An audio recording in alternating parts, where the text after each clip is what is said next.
اول د ظلم په درنو ټکو غندنه وکړئ. اول د ظلم په درنو ټکو غندنه وکړئ، بیا که ژوندي وئ د بادار نه مو مننه وکړئ. او نور د سینګار ضرورت نه لري زما لالی خو زما لالی خو دوه درې خالونه د رنجو ورته په زنه وکړئ. او لکه هنداره به د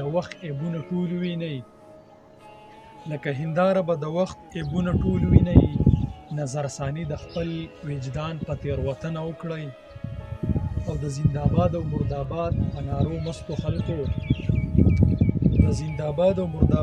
نارو مستو خلکو که کامیابي غواړئ د خپل ولس ستاینه وکړئ.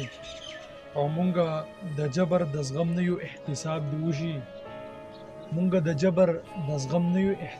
دې وشي. ځمکه خبر کړئ او اسمان ته هم بلنه وکړئ. او وخت به مو خوږو کې د غلام په شانې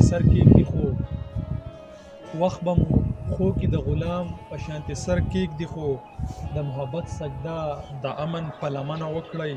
او زما باغي یارانو باغي شوی یمه، که وخت لرئ د خپل برباد بلال پوښتنه وکړئ.